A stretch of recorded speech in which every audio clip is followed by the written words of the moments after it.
All right. Well, we're starting at Acts chapter 19, verse 21. Now, after these events, Paul resolved in the Spirit to pass through Macedonia and Achaia and go to Jerusalem, saying, "After I have been there, I must also see Rome." And having sent into Macedonia 2 of his helpers, Timothy and Erastus, he himself stayed in Asia for a while. About that time there arose no little disturbance concerning the way. For a man named Demetrius, a silversmith, who made silver shrines of Artemis, brought no little business to the craftsmen. These he gathered together with the workmen in similar trades and said, "Men, you know that from this business we have our wealth. And you see and hear that not only in Ephesus but in almost all Asia, this Paul has persuaded and turned away a great many people, saying that gods made with hands are not gods. And there is danger not only that this trade of ours may come into disrepute, but also that the temple of the great goddess Artemis may be counted as nothing, and that she may even be deposed from her magnificence, she whom all Asia and the world worship." When they heard this, they were enraged and were crying out, "Great is Artemis of the Ephesians." So the city was filled with confusion, and they rushed together into the theater, dragging with them Gaius and Aristarchus, Macedonians who were Paul's companions in travel. But when Paul wished to go in among the crowd, the disciples would not let him. And even some of the Asiarchs, who were friends of his, sent to him and were urging him not to venture into the theater. Now some cried out one thing, some another, for the assembly was in confusion, and most of them did not know why they had come together. Some of the crowd prompted Alexander, whom the Jews had put forward, and Alexander, motioning with his hand, wanted to make a defense to the crowd. But when they recognized that he was a Jew, for about 2 hours they all cried out with one voice, "Great is Artemis of the Ephesians." And when the town clerk had quieted the crowd, he said, "Men of Ephesus, who is there who does not know that the city of the Ephesians is temple keeper of the great Artemis, and of the sacred stone that fell from the sky? Seeing then that these things cannot be denied, you ought to be quiet and do nothing rash. For you have brought these men here who are neither sacrilegious nor blasphemers of our goddess. If therefore Demetrius and the craftsmen with him have a complaint against anyone, the courts are open, and there are proconsuls. Let them bring charges against one another. But if you seek anything further, it shall be settled in the regular assembly. For we really are in danger of being charged with rioting today, since there is no cause that we can give to justify this commotion." And when he had said these things, he dismissed the assembly. Okay. So here we see the same kind of protests that we saw in our cities 2 summers ago, right? Yeah. I was just going to say. Crowds going along. They're not all of them are sure what they're doing, but they all know they're going to join in the riot, right? Right. Some people know what's going on, some people don't, but everyone goes along for the crowd, right? Or goes along with the crowd.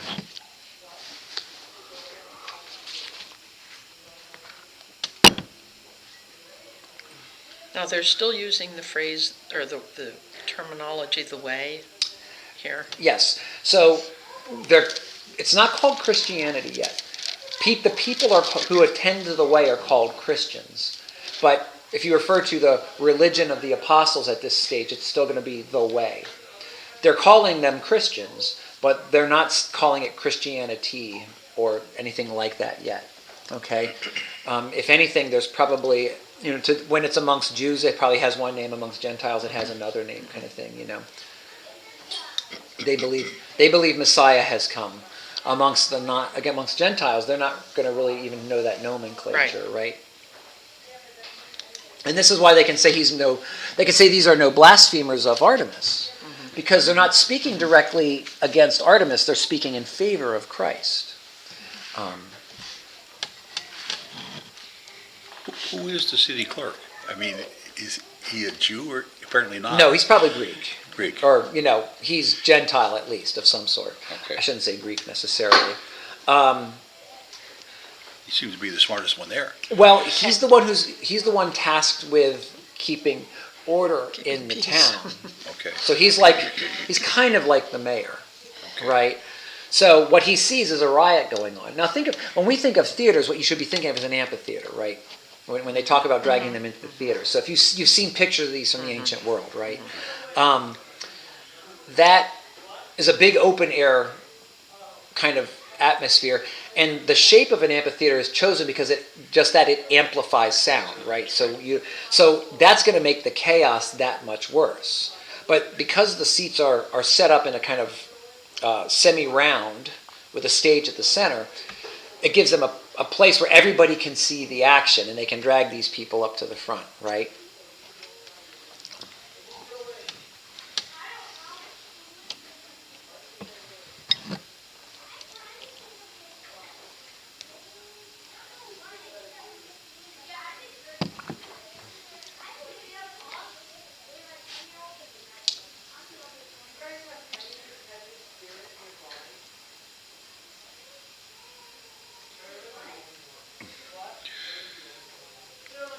Yes.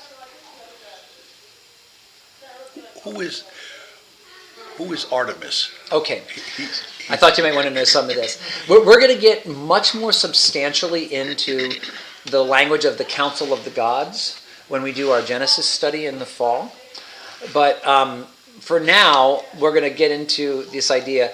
Well, I'll just give you a background who Artemis is. Artemis is the Greek name for Diana, is the Roman name in the pantheon. Yeah. She is the goddess of the hunt. Of the hunt. Yes.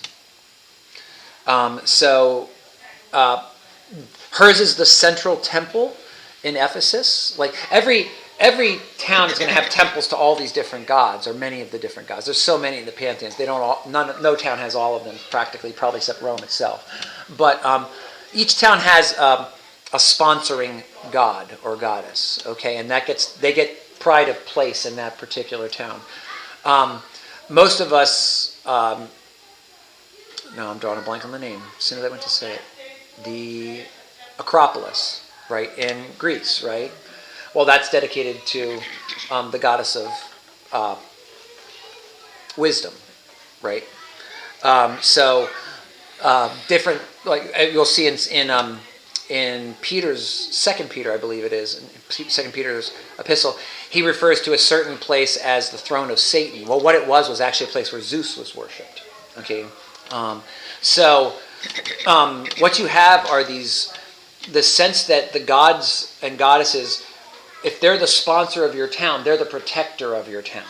Okay, so you don't want to bring dishonor upon the god or goddess because they might cease to protect your town, or sponsor your town, or promote trade, or do whatever, right? Now the Demetrius here is just being very practical, right? He's a silversmith. He's selling less shrines of Artemis as Paul preaches. This is hitting him in the pocketbook. But at a level of popular piety, the concern was that by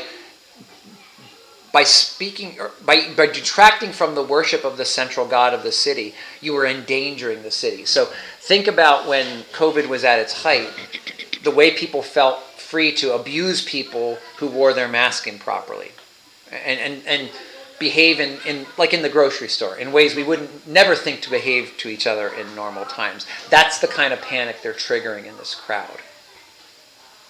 Now, obviously, some of these people obviously have no idea why are we here? Right. We're yelling. We're having fun. That's Everyone likes a parade or whatever. And frankly, remember this is a community. They're used to going to the Colosseums, and not just the big one in Rome. That's the really big one. But there's local sports arenas all over the Roman Empire where people are killing one another. They're used to very violent entertainments. They didn't see their violence, put on a screen using computer graphics. They went in to watch it in real life. So they probably thought there was some kind of entertainment such as it is. You can't read too much of Mark Twain and realize it wasn't so long ago that was the case in the United States, when they would have lynchings or whatever. Not just of black people, but just of local ingrates and people they thought were a problem. So this is human history has a lot of this darkness in it, a lot of this violence. Still does. Exactly right. Exactly right. A lot of the persecuted Christians we pray for are subject to this kind of violence in places like Nigeria or south of, I'm trying to think, it's another country in Africa on the east coast, Sudan, Iraq, Iran. This is the kind of violence they're subject to. The crowd gets whooped up and kills a whole bunch of people, kind of thing.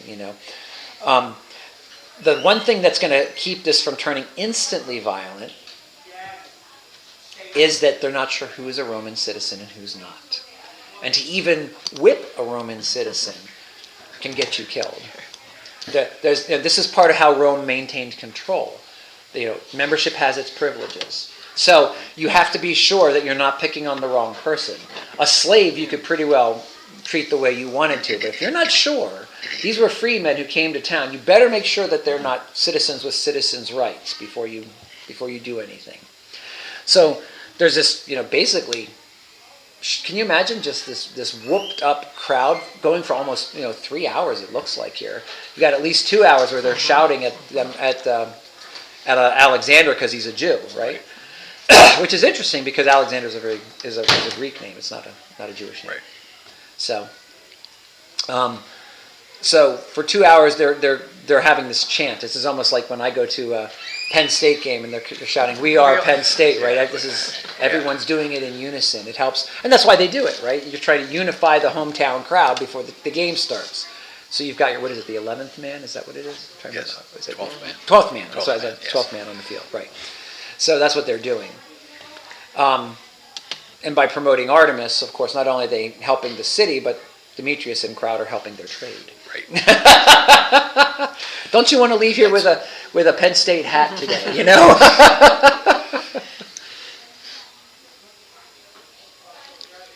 And what you see here, when the town clerk quiets the crowd and speaks to them, he is telling the founding story of Ephesus.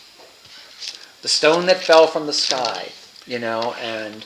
What is that? Well, my study notes actually say the meaning of the Greek here is unclear. Yeah, that's what mine says. Okay.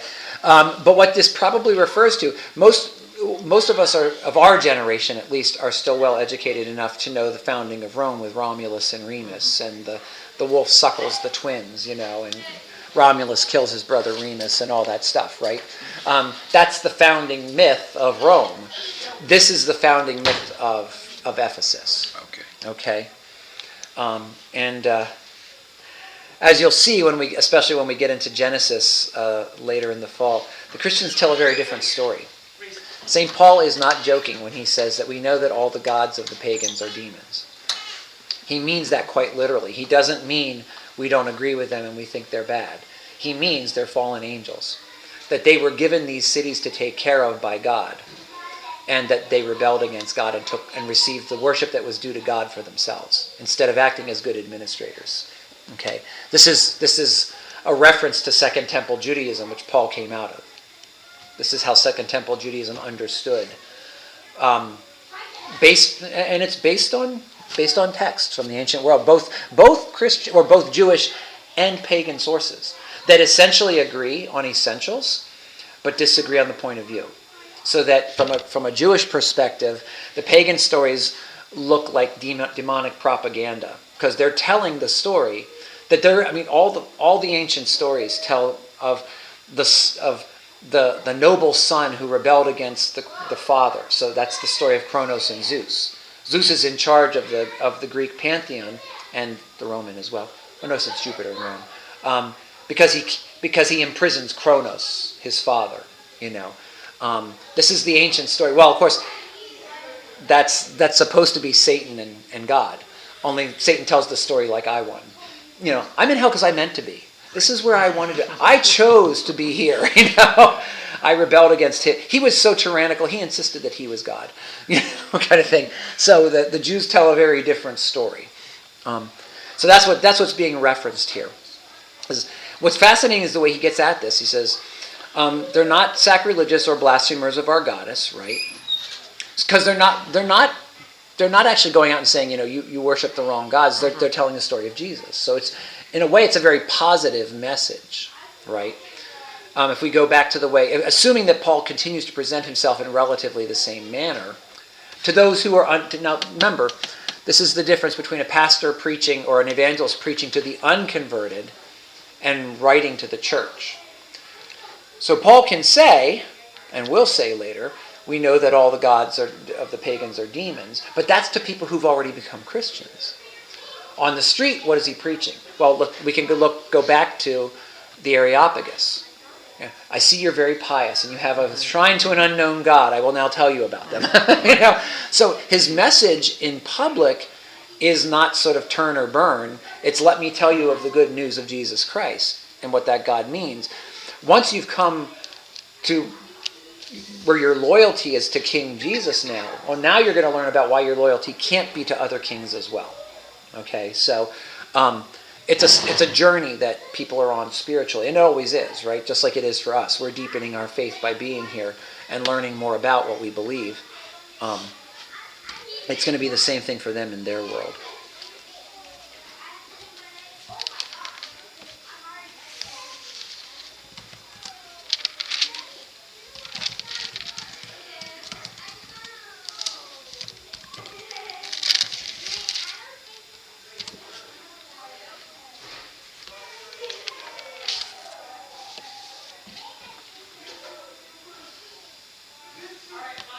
What else grabs you?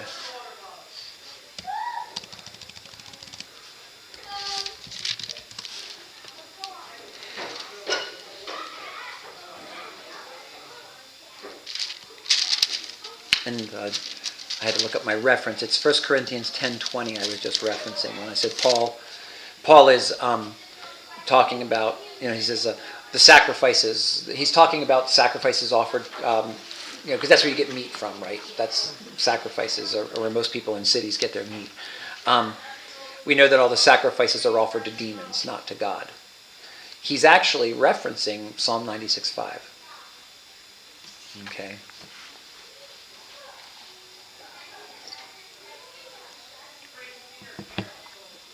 Depends on how you translate Psalm 96:5, but that would be an understanding of what was going on there. And Psalm 46, which is so beloved by people because of the how it ends with "Be still and know that I am God," right? 46:10. If you go back a few verses in Psalm 46, it's referencing this council of the gods and the fallen angels. Guys, what did we do with the cones yesterday? God is quieting down the rebellious angels, going, "Be still. Know that I am God. You got nothing." So it's actually, we take it in a sort of peaceful way, but it's more like smack talk. God. Imagine two people shooting baskets, and the other guy can't get one in the hoop, and he keeps putting them in, going, "You got nothing. You got nothing."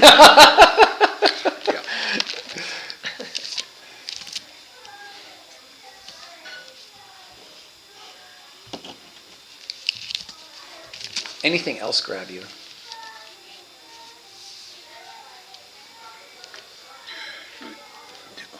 People seized Gadius and Articus, or whatever they are, Paul's trap.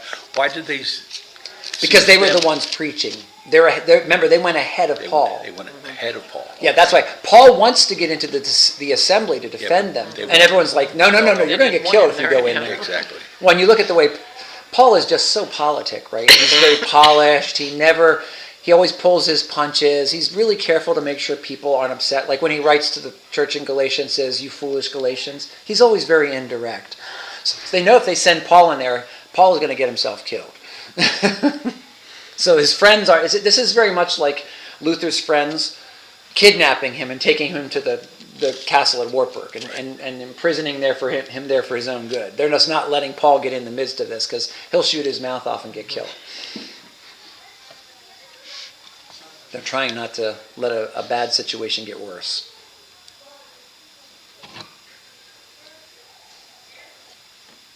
And of course, what's interesting here is that both Gaius and Aristarchus are again, Greek names, right?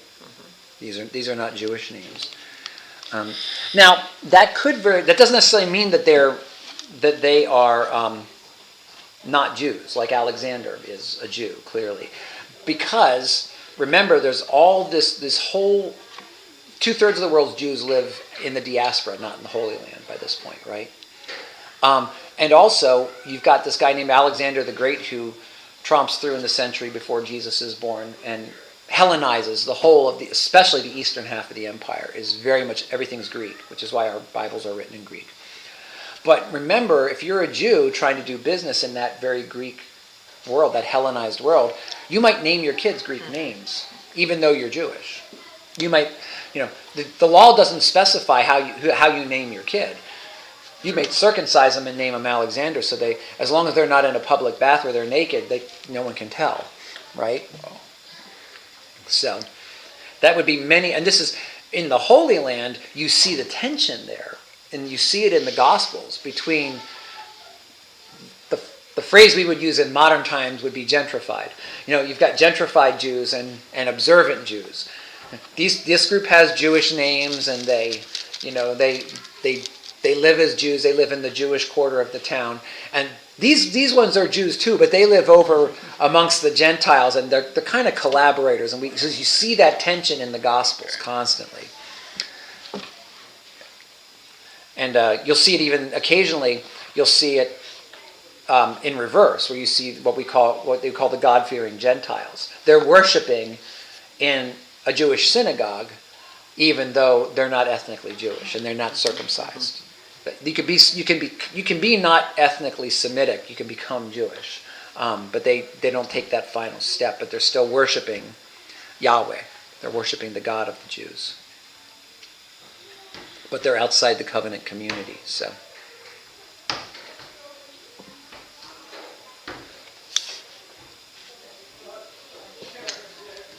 now I've got me wondering about something.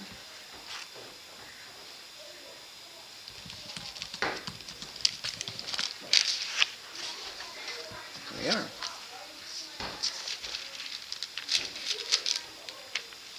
So here's a picture.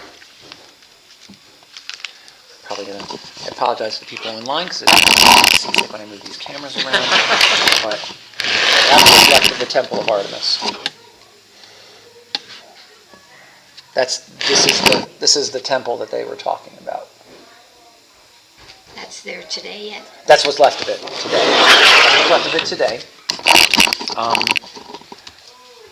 Let me see if I can find you a picture of a reconstruction.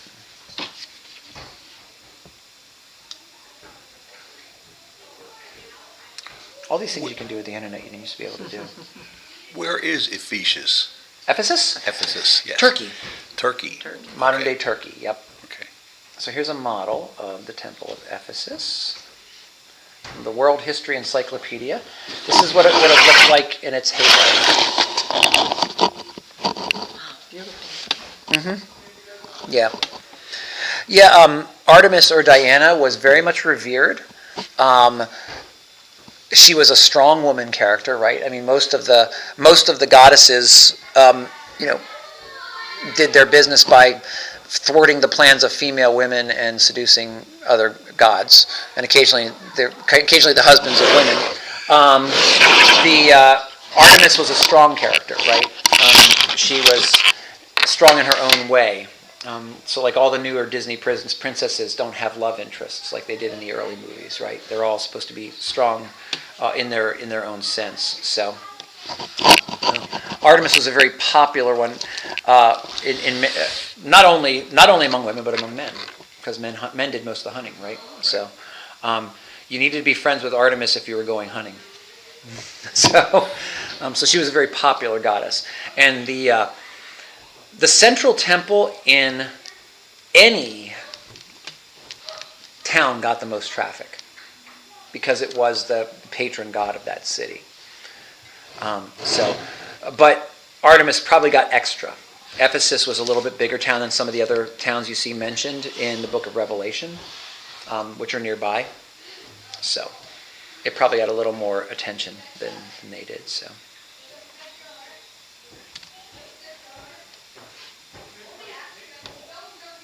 All right. I just never thought, I never pictured people hunting at that time. I pictured them raising sheep, raising goats, or buying those Sure. things in the marketplace. It never occurred to me that, people would go hunting. Mm-hmm. Well, and it's always been an interesting thing for me to to look at predictions. Like you can find some maps where it shows you they go backward in time based on what they know of census data and population reproduction, how much smaller humanity was until fairly recently, how much less of geography we took up. Most people know that 150 years ago, only 50% of the children born in the United States made it to age 10. Now, as healthcare improves, people have less children too. And as you move away from rural living, you have less children. People in the cities typically have always had fewer children than people in the country. But back in times like this, these cities were more like oases of human settlements with very dangerous roads between them. It's along those roads that you do your hunting, like this. And of course, that's where if you've seen any of the movies or read books about like the feasts that went on in Rome at that time, it was all the exotic animals. Well, those were all hunted animals. There were farmed animals too, okay? Poultry and things like this would have been, to the degree people ate meat, and they ate it a lot less than we do now because it was just too hard to get a hold of. Poultry was what most people could get a hold of, some form of bird. Because birds will inhabit a city, but you can't raise sheep in a city, right? That's the kind of thing in many places in the world. Dogs were farmed, of course, as well. That kind of stuff is more what you're facing when you go. This is why St. Paul needs to have the conversation in 1 Corinthians, because almost all the meat that you could get access to in a city had been sacrificed at a temple. It was what was left over. They killed the animal, then they butchered it, and that's the temple sold the meat. That was where you got, instead of having a deli, that's where you got your meat from. So St. Paul has to say basically, is it better to eat meat or not? And his thing is that don't offend the conscience, of course, of a newly baptized Christian or a newly converted Christian may not know that you're not worshiping Artemis by eating meat that was sacrificed at her temple. Because that's what sacrifice was. It wasn't feeding the god, it was eating with the god. If you think of think of any of your stories from the ancient world, where does the god get, so the most famous one, where does the god get power? At the meal. So the most famous story probably is the story of, is it Demeter, who goes to the underworld? Pluto wants to seduce the daughter of the goddess of summer, of spring, of the harvest.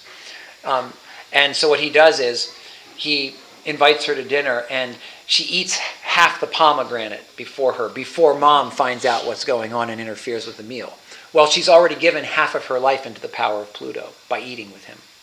So that's how we get the seasons, right? So half the year things will grow, the other half they don't grow. It's because the goddess of the harvest is in the underworld. So if you're going to worship in a temple, you make an animal sacrifice because you want the god to have power over you. If you're going to war, you want Mars to have power over you. If you've got a love interest and you're trying to get him to propose, you want Aphrodite to have power over you.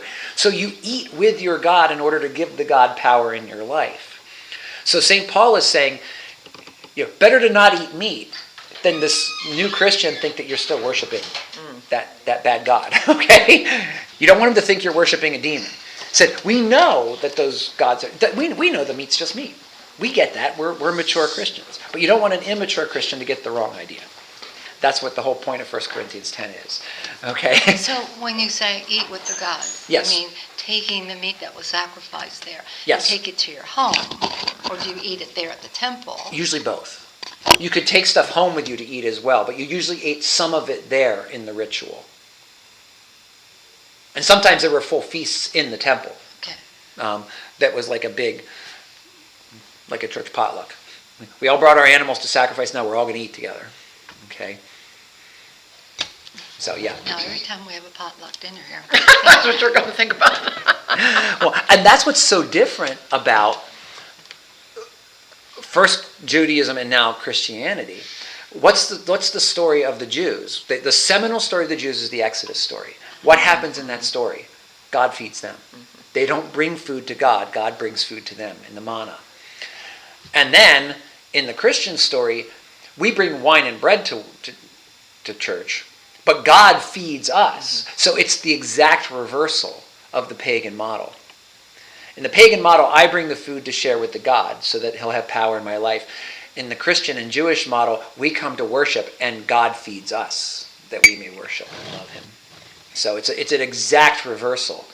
And that's, we use words like grace, and we don't tend to think after hundreds of years of Christianity how radical the concept is that God's taking care of us instead of us asking for favors from God. Where we're always going hat in hand like poor Oliver Twist, going, please sir, may I have some more? No, God's providing. That's the concept of providence. In fact, I was listening to a philosopher who was very well read in the ancient world talking about this. He said that Christians came in and baptized nearly every concept in the ancient world, took it and perfected it. So is there sacrifice? Yes, there is sacrifice, but God made the sacrifice for us on the cross. Is marriage good? Yes, but you can't be married to 5 women. You got to be married to 1. Okay, you go along. We took almost every concept we encountered and baptized it, except luck. Luck was the one concept that Christians threw out. Luck was replaced with providence. There are things that I don't like, but they're still in the providence of God. God provides what is needed to get us to what we see as the victory lap in the book of Revelation. That may mean a sacrifice on my part, but I'm his soldier, so I should be glad to do that. But there's no such thing as, really, ancient Christians didn't say good luck to each other. That became a much later thing. But ancient Christians got rid of the concept of luck because luck was handled by a pagan god. So they got rid of the idea of luck. And they replaced it with providence. and since I've become aware of that, I try to be aware of not to wish people good luck, but that's so hard. It is. Because we've been ingrained in Yes. well, good luck with that, or good luck with your surgery, or Right. Yeah. Yes. Yeah, I've switched it out for blessings in your Yes, surgery, yes, yes. that kind of thing. And that's, as a Christian, I believe they will be blessed, whether with success or failure, because success or failure is not the ultimate thing. That's a temporary thing on the way to the ultimate thing. So we are blessed to know God as we know God, even if some days it's hard to be a Christian because of that. If I have bad luck and I'm a pagan, I can go, well, I must have got on the wrong side of the gods. I better do something else to get back in their favor. If I'm an atheist, I go, well, the universe sucks and that's the way it is. But if I'm a Christian, I have to go, well, I guess this wasn't in God's will today. Mm-hmm. But what is in God's will is the grace I've been given in Jesus Christ, and thank God for that. Yeah, it's much more difficult at that way. In terms of the day-to-day things, it's much easier in the grand arc. In the grand story, it's easier to be a Christian. In the day-to-day, it can be more difficult, I think. So, I remember reading the memoirs of a famous musician from a band I loved. His daughter was killed in a car accident. They think she fell asleep at the wheel, and on her way back to college. And then his wife basically died of grief about 6 months later, just sank into a depression she couldn't shake off and didn't eat, and eventually starved herself to death and ended up with some disease. In the course of his emotional recovery, he's an atheist, or at least he was at the beginning of the memoirs, and he's talking about, I said, the problem with not believing in God is you can't even yell at him when you're mad.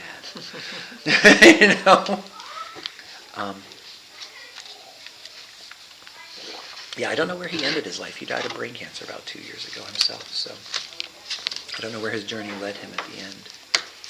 So I never finished the book. I should go back and finish the book, but I've had so many other books to read. It's like one of those I got about halfway through, and it was touching as a memoir, but it was almost like Zen and the Art of Motorcycle Maintenance, which I read 20 years ago, and I'm like, I'll have to get back to this book. I don't have time for it.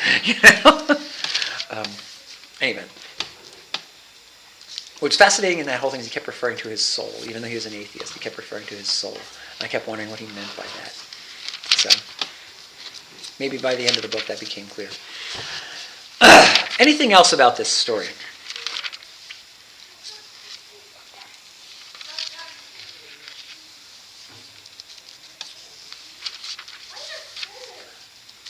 I think we as Christians can expect more of this in this day and age. I was meeting with our emergency planning team, and a member of our congregation is very involved in local law enforcement and homeland security. And he said they are preparing with the predicted overturn of Roe v. Wade for violence and Yes. demonstrations outside of churches. Because you're not allowed to disagree on these issues, right? This is, I mean, certainly, I got to hear him speak a couple years ago. I was the chaplain of a pro-life dinner thing for Pocono Resource Center. And the guy came, Lisa and I saw his movie back the year we were married, or a movie that he was in before he became pro-life. He had been an abortionist at that point, but it's called Meet the Abortion Providers. And it was his, no, I guess he had just come out of the industry, but talking about how much money there is in that industry. Mm-hmm. You know, that's going to affect things here. The same thing with the LGBTQ stuff.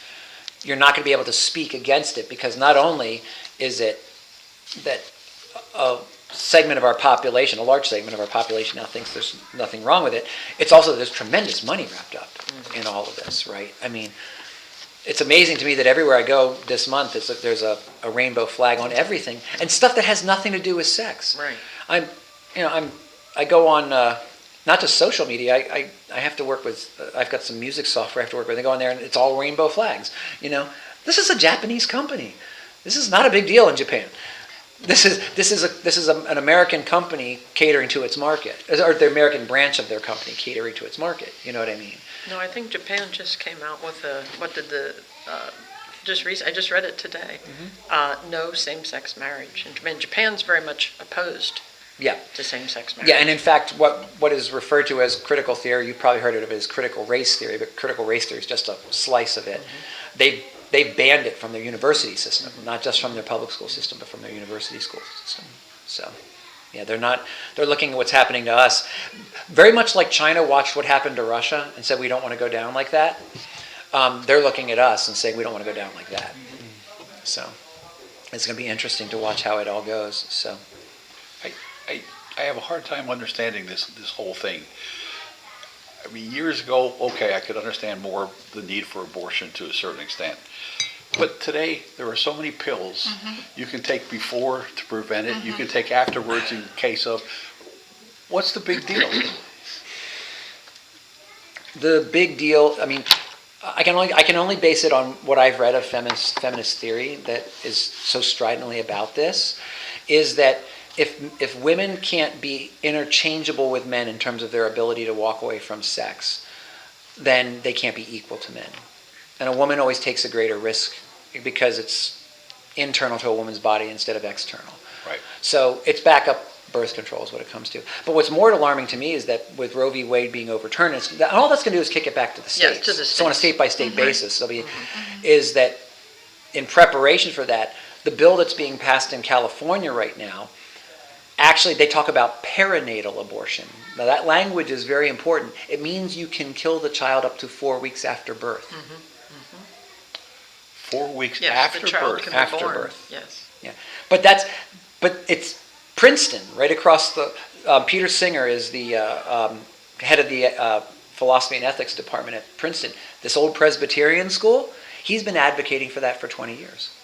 He said it's not a real person because the law hinges on not whether it's a human being; it hinges on whether it's a person. And a person can be. You can be a human being in American law without being a person in American law. That's how they kept slavery for so many years. They were human beings, but they weren't persons. The logic is absolutely parallel. I remember watching Amadeus when that movie came out 20 years ago and saying to my wife, this is exactly the argument that's going on in abortion right now, legally speaking. Because the court case that freed the slaves hinged on whether they were persons under the law or property under the law, not whether they were human beings. You can be a human being and not be a person. And Peter Singer's been saying, well, you're not a person until you can think. And you clearly can't think at a month old. You're also probably not a person if you have dementia.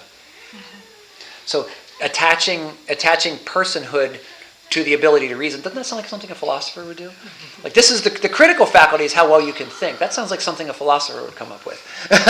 I don't think a plumber would come up with that as the definition of whether you're a person or not. So, and there's a similar law being worked on in Baltimore, which was the only Catholic colony in the original 13 states. So, that's like Maryland was the original Catholic colony. But anyway, so that's, it's a strange moment, and why this has become a touch point, as you said. I did hear a good analysis though from a jurist, the equivalent of the Supreme Court in Britain. His perspective was that the reason why it's remained such a dividing issue in America is because it was passed by the Supreme Court rather than being passed by the legislature.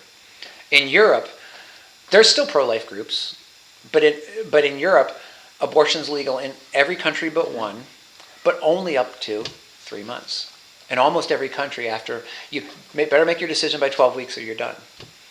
There's not only no getting up to 9 months, there's no going past 9 months, and saying, we can still get rid of the child or whatever. No, there's just, because these went through the legislatures, there was debate, there was compromise, and there was settling the issue. So now you can have pro-life organizations, and there are lots of them in for instance, Ireland, which was one of the last to legalize abortion. It happened within the last decade.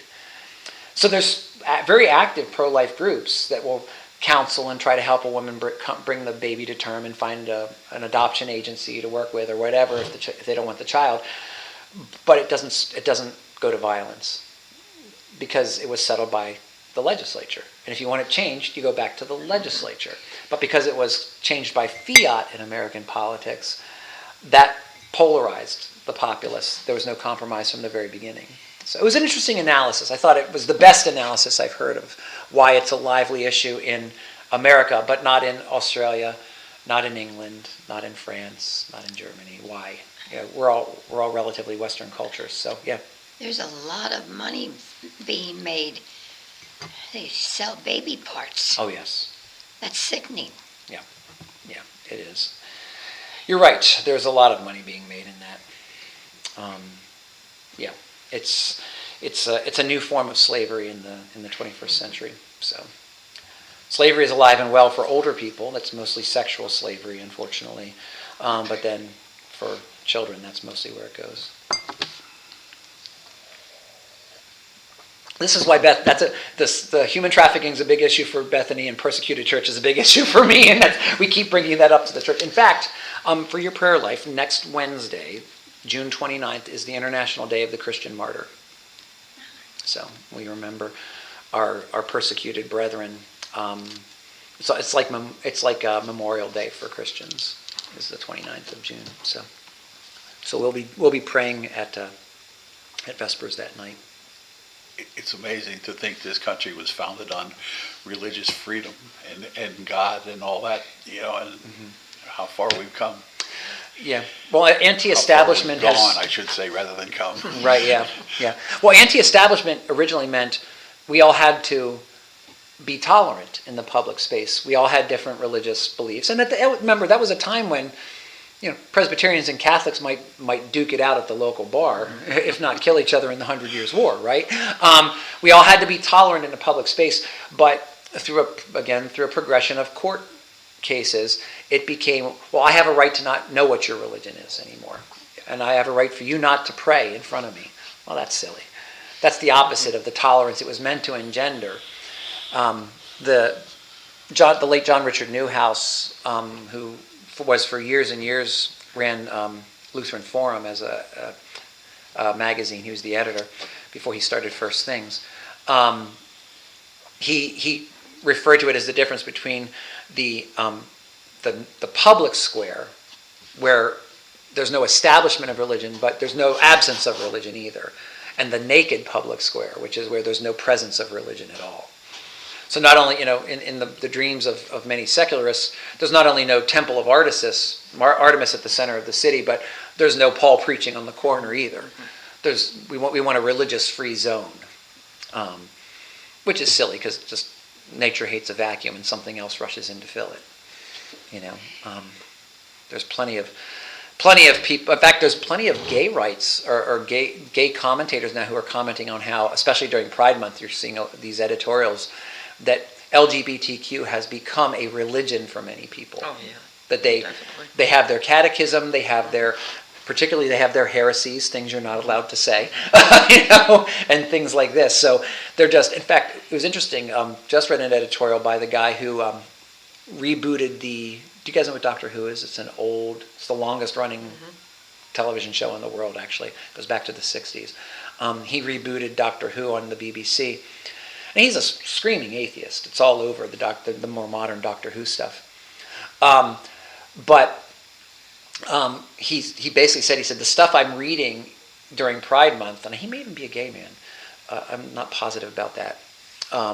But he said basically what I'm reading during Pride Month is as strident and moralistic as St. Paul's letter to the Romans, but without the forgiveness and grace that Christians have as a necessary attendant on it. Yeah, it's like the bad how do you say this? Not the bad news half of the book of Romans without the good news that goes with it. I mean, that is what St. Paul does. He basically lines out through Romans 1 through 3 how we're all in the same boat and we're all out of luck. We're all trapped in our sin, and then here's God's remedy. So, but all they do is they line out how we're all sinning, but there's no fix. So yeah, but that's any religion. Here's why I become Lutheran. That's any religion based on works. Any religion based on works, you fail. Period.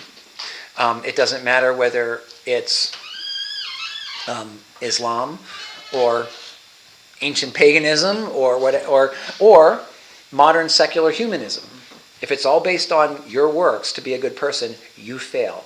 And the people who get into positions of influence to be the arbiters of morality end up being tyrants every time. It doesn't matter whether it's the medieval Catholic Church or whether it's the people running the Temple of Artemis or whether it's the people running the liberal arts department at our local university. The people in positions of power always end up as tyrants then, whenever you've got a works-based religion rather than a grace-based religion. When you hear There's people, my Lutheran spiel for the morning. when you hear people say, "Well, we need to have a conversation," but they've really Yes. eliminated the conversation. Yes. There isn't. I mean, you have to agree with me. Right. Yeah. Yeah. Where you're, I don't want to hear it. Yeah. So it's, That's right. Yeah. The catchphrase now is, well, your opinions are problematic. You've been accused of anti-Soviet activities. Oh, gee. Anti-revolutionary activity, right? Yeah.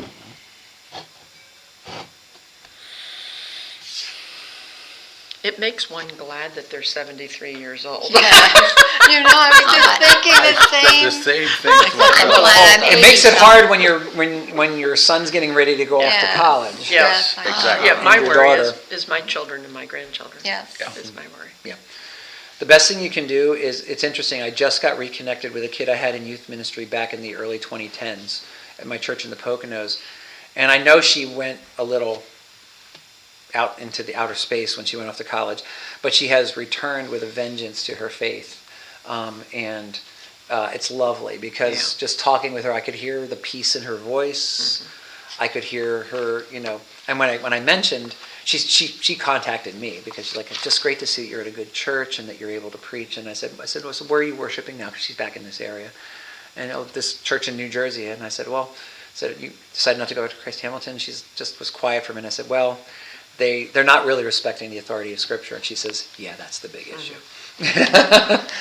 Can't go back to the church I grew up in because they don't care about the Scriptures anymore. Or they're playing fast and loose with the words, right? It's we respect Scripture, but they don't. But the way it's all about the way I interpret Scripture, which is another way of saying it's all about I already have my opinions and you can't change them. Yeah. So We long time ago were looking for another church because it was so far to go, and we went to a pastor and we started talking about some of the things in the Bible, and his response was, well, I don't know as a lot of the people in this congregation would like that. And I thought, boy, that's a good reason. We're not going here. yeah. If what you're interested in is what people like, I don't like a lot of what I read in the scriptures in terms of how I apply it to my life. But that's from a Lutheran theological perspective, we call that the law. And the actual phrase from our theology is the law always accuses. When I read a passage of scripture and go, "Oh man, I'm out of," I'm in trouble. that's as much the word of God as the gospel is, and it drives me back to the mercy of Christ. It makes me know my need for it. If all you're doing is telling people what they want to hear, you have to avoid the law.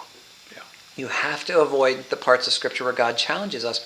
But I've always, and this is as a guy who came from no faith at all to having faith, that's part of the evidence that it's God. Because if what I encounter in the Scriptures is myself, like a mirror image of me, that just means I invented God. And I made him over in my image. It's only when God challenges me and tells me I'm wrong that it can possibly be God. You know? Even the gospel challenges me, because the only way I can have faith towards Christ is if he's king and I'm not. It's a position of humility. The Muslims get that right. You have to be humble. You have to be, the word Islam means submission. We submit to Christ's authority as Christians. But the difference is that rather than God's will being mysterious, we know God's character through the cross.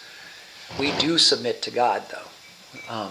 We absolutely submit to God. The doctrine of the Trinity is the same way. I don't understand it. That may be the proof that it's God, because if I can fit it in my brain, it's probably not God. Probably not. Exactly. I didn't even score an 1800 on my SATs, 1600 on my SATs, Let alone to have genius the level of someone like Einstein or one of the smartest people haven't figured it out. Maybe that's why it's God. All right. Anything else before we go into worship? Okay. We really we did a lot of verses. We did! 21 to 40, baby. We should be pretty proud of ourselves. That's awesome. Okay. Alrighty. I'm going to shut us down. And we're going to be a chapel.